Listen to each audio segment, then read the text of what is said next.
The NASCAR Cup Series heads Atlanta Motor Speedway for the second time in the 2022 season, and we see Chase Elliott pull a last lap block and win in controversial fashion here at Atlanta Motor Speedway.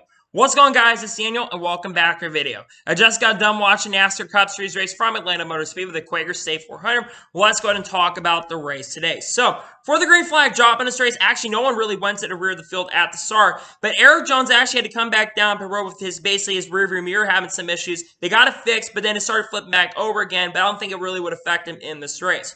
So at the start of the race, he had Chase Elliott lead the field from the outside, and Ross Chastain on the inside because qualifying actually got rained out. And we saw Ross Chastain get a really strong run and get the race lead. And then Chase Elliott and Ross Chastain really traded back and forth for the race lead for a little bit at this point. We saw some really strong racing. Guys like Denny Hamlin were getting up there. Ryan Blaney was leading laps. But really in an early portion, Ross Chastain and Denny Hamlin were leading in this race. And then we would go green for a while, and then the competition caution would come out. Ross Chastain would have some contact from Denny Hamlin in the race, but then the competition caution would come out. With there being a little bit of strategy in this race where some guys basically came down pit road, guys like Chase Elliott, Ryan Blaney, Alex Bowman, basically all stayed out, while the rest leaders came down pit road. Kyle Larson had the hood up trying to basically fear the steering issue he was having because he was really loose early, and a bunch of drivers had problems. Chris Bell had to Bell also missed the pit road after Chris Bell basically had to back up. Daniel Suarez backed up. Mark Truex Jr. also got penalized for speeding. So on the restart at the time, basically you had Chase Elliott lead the field from the inside and Ross Chastain on the outside. I believe Chase Elliott won and Ross Chastain were trading basically for the race lead up to this point. Then Ryan Blaney got up there and challenged for the race lead. Then basically the racing kind of calmed down for a little bit, and it came down to an end of battle between Chase Elliott and Alex Bowman for the end. And Chase Elliott will hold on some hard-charging cars like Alex Bowman to win stage number 1. All leaders would then come down pit road, with some guys basically doing some strategy where Tyler Reddick, Mark Truex Jr. would take 2 tires, rest of the leaders took 4. So on the restart, you had Tyler Reddick lead the field from the outside and Ross Chastain on the inside, and Tyler Reddick was able to clear it for the race lead. Then a few laps later, Mark Truex Jr. jumped out behind Tyler Reddick and basically got a great push to Chris Bell and got to the race lead. Eric Jones would get into the wall, but luckily for him, he would be able to continue on. Just got a little bit of damage and continue on. The first caution for incident in the race would happen on lap 78 for acts on the backstretch. BJ McLeod would basically get spun. I don't think there was any contact. He just spun out, and Ty Dillon and Chris Buescher had nowhere to go. BJ McLeod, unfortunately, would fall out of this race, and Ty Dillon and Chris Buescher were able to continue on. We see a little bit of strategy in this race where guys like Mark Truex Jr., Ryan Blaney, Christopher Bell, Tyler Reddick all basically took 2 tires, while the rest of the guys took 4 tires, and some others took all fuel only. So on the restart, Mark Truex Jr. lead the field from the outside and Christopher Bell on the inside, and we saw Mark Truex Jr. able to get the race lead and lead a few laps. Then Ryan Blaney got to the race lead for a few laps, and then Chase Elliott got by, tried to make a move, and then Tyler Reddick got the race lead. Then the first record race had happened on lap 91 for a massive incident, I believe, going into turn number 3. Ross Chastain got a little bit loose and basically really was pushing, I believe, into turn number 3, and Ross Chastain got really loose and got into the back of Martin Truex Jr. and a massive incident, which actually is coming into turn number 2. This would involve Ross Chastain, Austin Dillon, Kyle Larson, Kyle Busch, Martin Truex Jr., Christopher Bell, Joey Logano, and Michael McDowell. Multiple drivers would follow the race, but most of these guys would continue on. Austin Dillon was very unhappy with Ross Chastain with his move. And I just say this, Ross Chastain definitely a fall for the wreck. Yes, trucks are squirrely, but unfortunately, just Ross Chastain cannot, because he needs to stop making aggressive moves and being way too aggressive. That's going to affect him in the championship. Then we saw a little bit of strategy where guys like Harrison Burton, Todd Gillen, and Ricky Stenhouse stayed out, while the rest leaders would all come down pit road. So on the restart, Harrison Burton lead the field from the outside and Ricky Stenhouse Jr. on the inside. Ricky Stenhouse Jr. would get an amazing push from William Byron and was able to get the race lead and would lead the next portion of this race. And then we would see Ricky Stenhouse Jr. get behind William Byron and he would get the race lead. Then the next caution race would come out a lap later for Chris Buescher, who got into the outside wall in turn number 3 due to, unfortunately, a tire going down, bringing out the caution in this race and falling out of contention. All leaders then decide to stay out. So on the restart, William Byron lead the field from the outside and Ricky Stenhouse Jr. on the inside, and we saw William Byron able to keep the race lead. And then Tyler Reddick, he got up there and challenged for the lead and actually got around to moving to second with William Byron actually having to lead up to this point. We stayed green for a while, and then the next caution will come out 30 laps later in this race for Chase Briscoe. Chase Briscoe was running 14th at a time in the 14 car. He would have a flat right rear tire, and unfortunately bring the yellow out in this race. Leaders decided to stay out after the caution. So on the restart, William Byron lead the field from the outside and Tyler Reddick on the inside, and William Byron was able to basically keep the race lead. And a few laps later, Tyler Reddick got a really strong run. He was able to get the race lead back from him. And then basically we saw Chase Elliott get a massive run to get up to second. And then Chase Elliott gets a great push from Ryan Blaney. And Chase Elliott passed Tyler Reddick for the lead. Brad Keselowski would drive up the third position. His car all of a sudden was coming in, but Chase Elliott had the lead. And on the last lap of this race, coming to the last lap of stage number 2, Alex Bowman unfortunately would lose a right rear tire from 5th position. And this unfortunately would take him out of the race, unfortunately, because he would unfortunately get a ton of damage and fall out because of the damaged vehicle policy.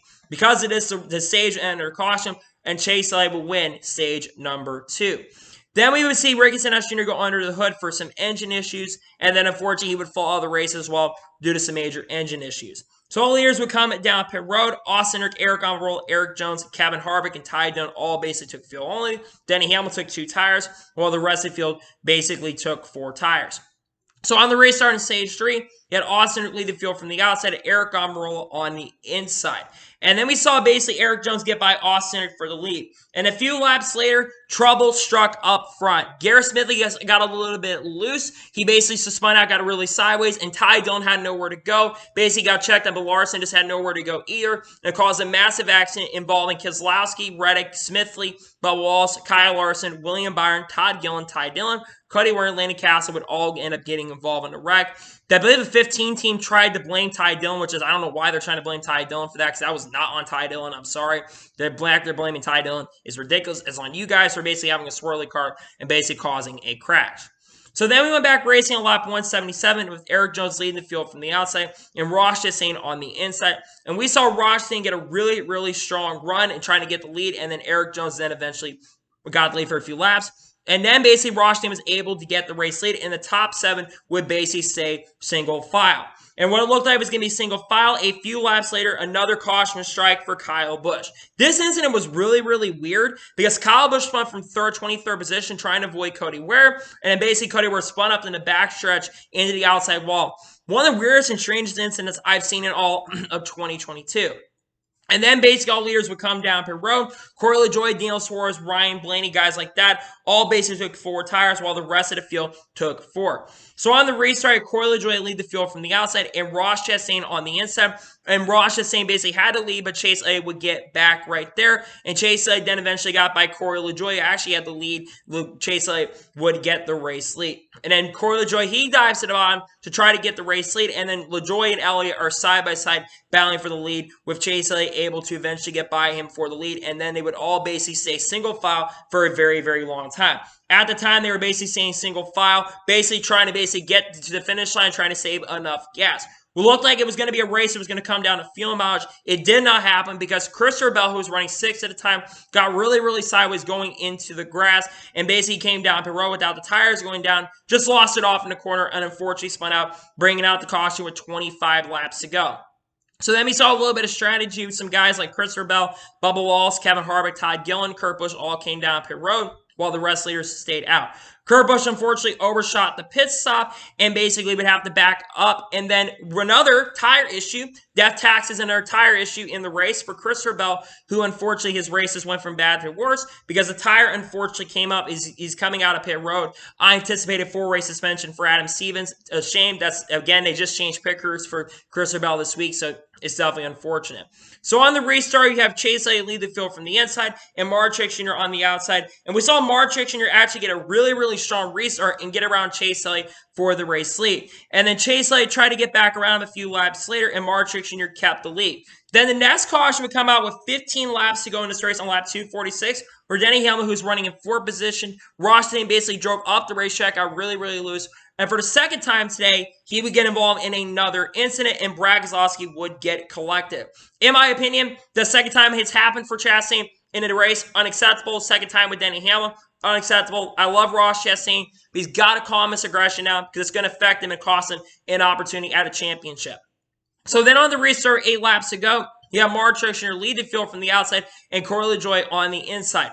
Corey LaJoie would get an amazing restart. Restarted second. He got an amazing restart, got a great push from Ross Chastain, and was able to clear for the race lead and got the lead. On that same lap, tragedy would unfortunately strike for Denny Hamlin and Joey Logano, who unfortunately crashed on the backstretch going up in the outside wall. This would take Logano, I believe Logano and Denny Hamlin, unfortunately both, I think, fell out of this race due to the collision. So on the final restart of the race with technically 2 or 3 laps to go, Corey LaJoie led the field from the inside with Mark Truex Jr. on the outside. Corey LaJoie gets an amazing restart and actually has the race lead.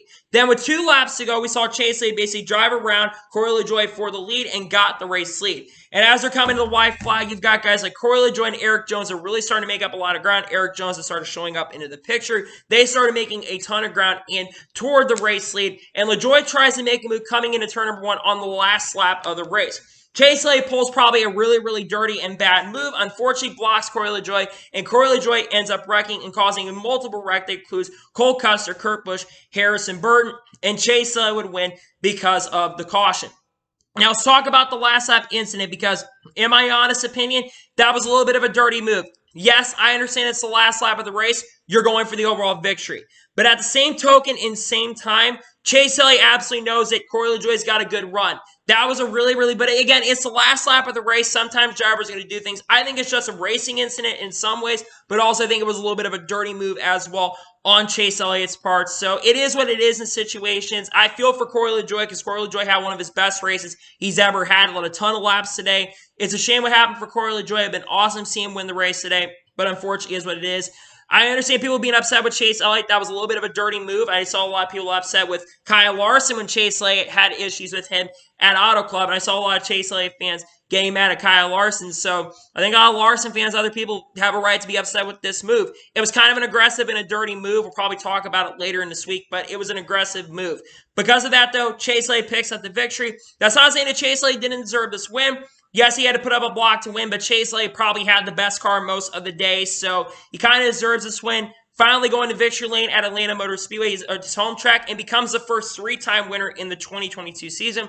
Took the night told race 19 to get it done. So congratulations to Chase Elliott on picking up the victory, though in very controversial fashion. He's going for the win.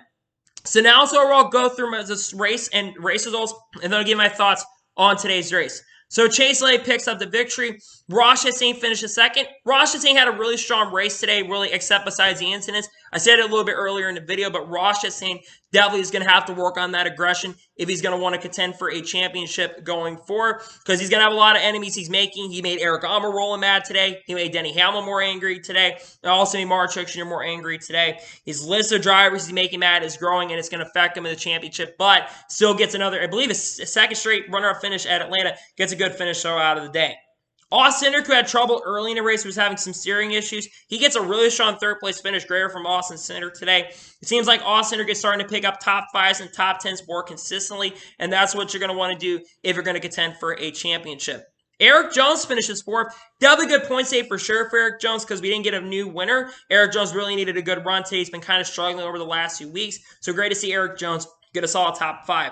Ryan Blaney finishes 5th. I picked him coming in this weekend. Ryan Blaney had a top 5 car most of the day. He didn't have the car to beat, but a really strong day regardless and gets a very solid top 5.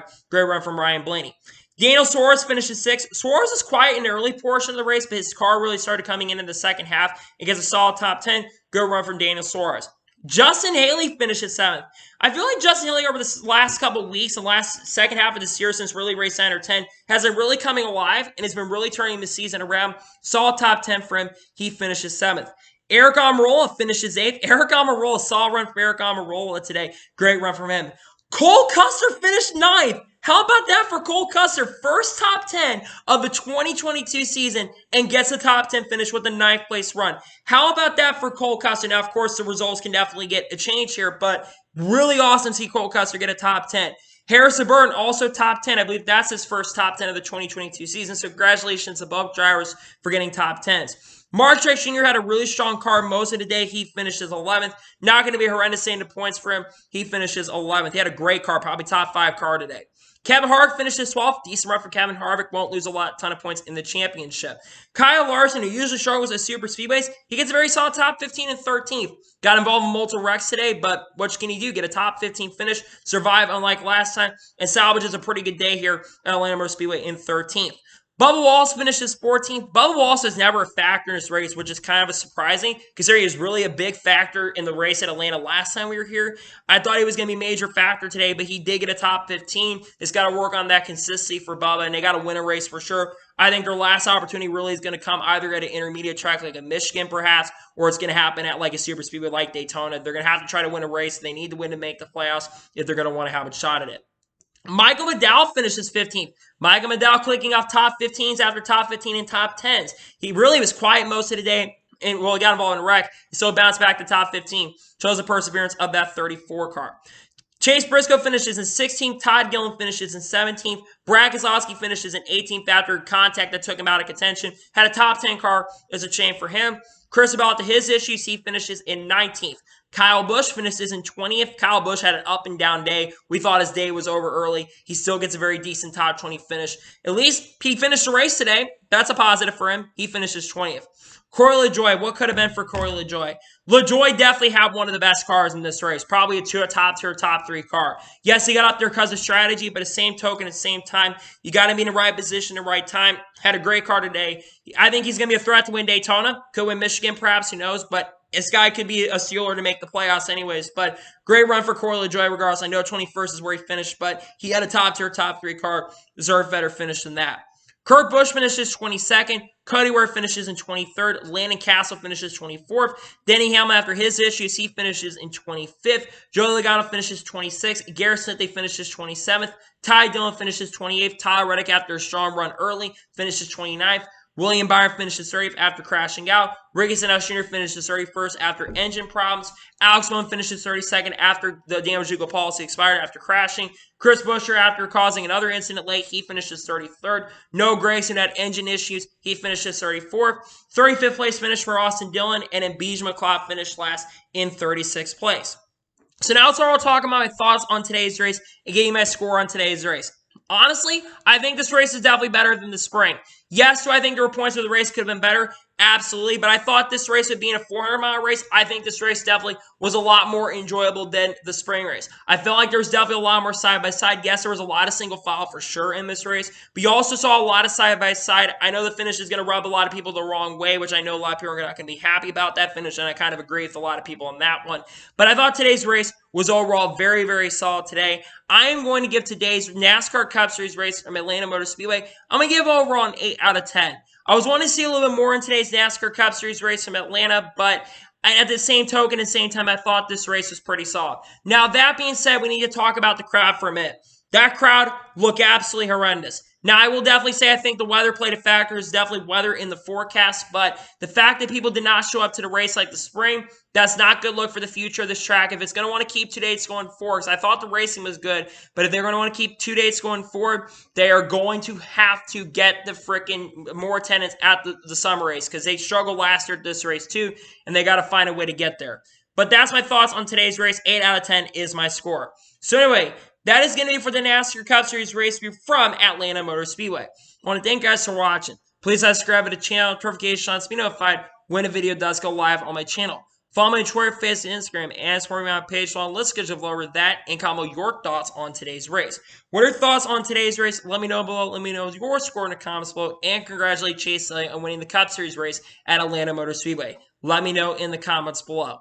Tomorrow on my channel, I should have a NASCAR Cup Series news video, NASCAR news video on the channel. There's quite a bit to talk about from this week, so that should be up on the channel here on Monday. Tuesday should be race picks for the upcoming race at New Hampshire, and then Wednesday I'll probably have another NASCAR news video as we get you guys set up, and I might have some special products coming out in the near future as well. So anyway, like I said, I want to thank you guys for watching today's video, and I'll see you guys next time for some more great, awesome NASCAR and other motorsports content on the channel like this. Take care, everybody.